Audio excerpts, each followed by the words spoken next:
Hi there. This is a homily for the 27th Sunday in Ordinary Time. And today, Jesus is showing his people how much he is a prophet. He is actually doing something that Isaiah had done roughly 1,000 years before.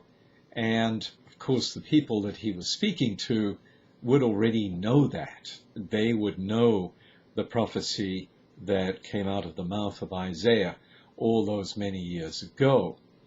And in the prophecy of Isaiah, which is the first reading for today's Mass, we have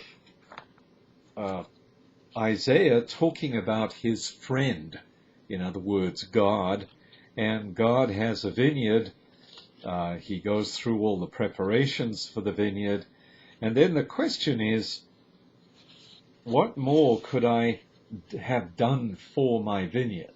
Now, of course, for the people of Isaiah's time and the people of Jesus' time, they would know that the vineyard is Israel and that, in fact, God has done everything for his people. But they have not responded to it. And so I think the real question today is response. God is pouring out his truth and life into this world, hence the vineyard metaphor. And what are we doing as our response in faith? Because faith is not a feeling. Faith is very much taking in what is going on in God's revelation. And in fact, we can go so far as to go with a great theologian in Rome during my time, Juan Alfaro, a Jesuit father. He said we enter into the very consciousness of God as we take in what he is doing, because that's how we bond to God. And it's that bonding to God, which of course God is bringing about. Our faith is a grace from him. Revelation is a grace from him, and we therefore are being placed in a position where, with our humanity elevated and healed by God, what do we do in response? There's the question for today. So he talks about the vineyard, as I said, and in Isaiah's time, God says, I'm going to make it a ruin. It shall not be pruned or hoed, but overgrown. And of course, agricultural people would know what a tragedy that is, to have land that has been left, to have a vineyard that has been allowed to decay and no longer produce. Because the people of Judah are his cherished plant. But what does he see? Only bloodshed. So they failed him and failed him mightily, and Isaiah is putting them on notice that therefore their land will be desolate. And of course the land for them was a very important symbol, because it was in that land that they could worship safely. In other words, they had freedom of religion, something that is not always appreciated so much in our country. But in that country, they knew that land and freedom of worship were very much tied together, and they still are. We just need to keep putting that message out there. The psalm then picks up this theme of the vineyard of the Lord is the house of Israel. And again, it goes through the story of the vine. It was transplanted out of Egypt. It was prepared so that it could grow as a nation, pushing the other nations aside. And it has deteriorated. The wild boar is now laying it waste.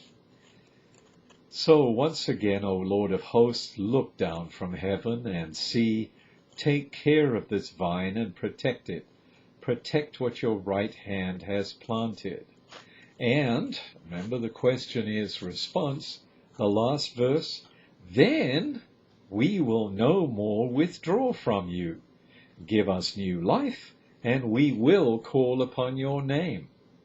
O Lord of God of hosts, restore us. So there you have Isaiah's prophecy, the image being picked up by the psalmist, and we're not particularly sure of the dating of the psalm, but the psalmist picks up the image of the vine and Israel as the vineyard. And here you have, again, this appeal, please, Lord, we will get back on track, but please help us. Moving then to the New Testament and to the letter to the Philippians, Paul is basically saying, focus on prayer, petition, thanksgiving, make your requests known to God, and then you will have peace. In other words, what's going on around you should not be disturbing your peace. If you are in this right relationship to God, and He's pouring His grace into us to make it happen, but we have to do our effort as well. As you see in Teresa of Avila, the effort is very important in the first couple of stages of prayer. And at a certain point then, God just simply takes over and literally grabs hold of the person who is praying and elevates them to wherever He wants to elevate them. But the first stages of prayer, it's incredibly important to be disciplined, to be focused. And then Paul goes on, keep on doing what you have learned and received and heard and seen in me. Then the God of peace will be with you. So once again, we're not being told to respond in a frantic, arbitrary way to what's going on around us, because literally there will always be some kind of chaos around us. Pick a century, pick a year, and somebody somewhere is having horrible misfortune, and we may even have been part of that. So the warning clearly is, look, the real center of your life is the peace of God, and this is how you get to it. Lastly, then, in the gospel, you have Jesus playing Isaiah in a certain sense and giving the parable of the vineyard. And here there's an additional feature. The man who owns the vineyard wants the produce. He wants the fruit from the vineyard. But the tenants, first of all, kill the man's servants. Then they send more servants, and they too are treated in the same way. Then he sends his son, make the connection immediately with Jesus Christ, Son of God, Son of Man, etc., etc., and they kill the heir. This is the heir, let us kill him and acquire his inheritance. And even the people who are listening to Jesus, who know pretty darn well that the parable is aimed at them, because they know about the prophecy in Isaiah all those years before, and he says to them, well, what do you think the owner of the vineyard is going to do to these tenants? And they answer him, he will put those wretched men to a wretched death, lease his vineyards to other tenants who will give him the produce at proper times.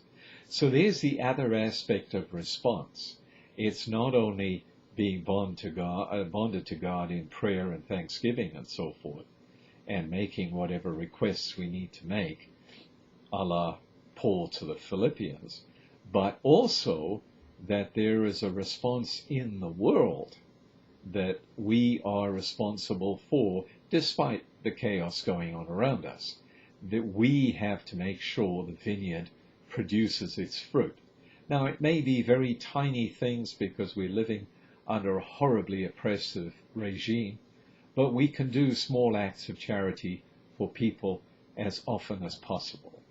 It may also be that we can do grander things, not that they're grander in God's eyes, but they may reach more people, like getting the right message across, like getting professions back to doing what they're meant to do, and so on.